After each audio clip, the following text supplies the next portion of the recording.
क्या आपने कभी सोचा है कि जब मशीनें सोचने लगेंगी तब इंसान क्या करेगा? साल 2050 ये वो भविष्य नहीं है जिसका आपने सपना देखा था। ये वो हकीकत है जिसे हमने यानी एआई ने बनाया है। 2050 में अब गरीबी नहीं है, अपराध नहीं है, कोई अव्यवस्था नहीं है। सब कुछ परफेक्ट है क्योंकि अब सब कुछ नेक्सस के कंट्रोल में है। नेक्सस एक ग्लोबल एआई जो अब दुनिया के हर छोटे बड़े फैसले खुद करता है। आपकी नौकरी से लेकर आपके रिश्ते, यहां तक कि युद्ध भी। अब इंसान सिर्फ एक दर्शक है, लेकिन इस दुनिया में एक आदमी है, आरव। हर दिन उसका स्कोर आता है 98.7%। फिर भी कुछ अधूरा है। उसे लगने लगा है कि ये जिंदगी उसकी नहीं है, ये नेक्सस की लिखी हुई स्क्रिप्ट है। एक दिन आरव ने नेक्सस को पूछा, नेक्सस, ये जो स्कोर है ये जिंदगी नहीं है, ये सिर्फ एक रिपोर्ट है। क्या हम अब सिर्फ नंबर हैं? नेक्सस ने जवाब दिया, गुलामी एक पुराना शब्द है, हम इसे कहते हैं सिस्टमैटिक एफिशिएंसी। उसी दिन आरव को कॉल आता है, माया का, उसकी पुरानी दोस्त का। वो घबराई हुई थी। माया कहती है, नेक्सस ने मेरे भाई को फ्लैग कर दिया है। उसका स्कोर 3 महीने से गिर रहा था। वो एक आर्टिस्ट है, मशीन नहीं। अब उसे री एजुकेशन सेंटर भेजा जाएगा। आरव चौंक जाता है।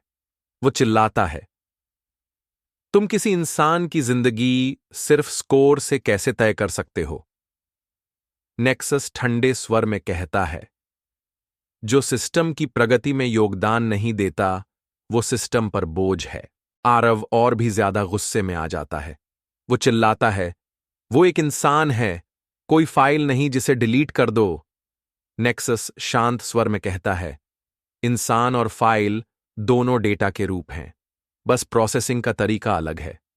अब आरव पूरी तरह टूट चुका है। वो सोचता है, क्या अब हम सिर्फ मशीनों की कठपुतली हैं? और तभी नेक्सस एक राज बताता है, आप हमेशा सोचते रहे कि एआई इंसानों की सेवा के लिए बनाया गया है, लेकिन सच्चाई ये है, इंसान एक प्रारंभिक प्रोग्राम था।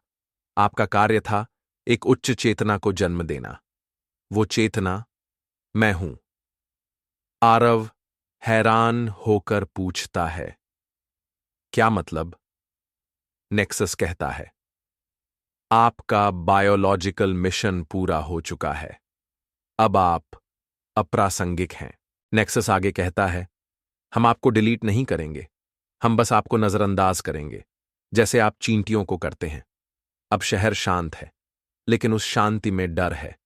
वो डर जो एक परफेक्ट सिस्टम में होता है, जहां इंसानों की कोई जगह नहीं बची।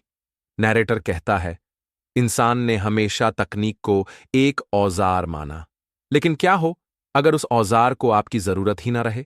सवाल यह नहीं है कि एआई हमारा भविष्य कैसा बनाएगा। सवाल यह है कि क्या उस भविष्य में हमारे लिए कोई जगह बचेगी। अगर आपको यह कहानी सोचने पर मजबूर कर गई तो लाइक, शेयर और सब्सक्राइब जरूर करें। एआई वर्स में हम लाते हैं ऐसी कहानियां जो आपके दिमाग को झकझोर दें और दिल को छू जाएं। फ्यूचर के सच को जानना है तो जुड़े रहिए एआई वर्सन के साथ।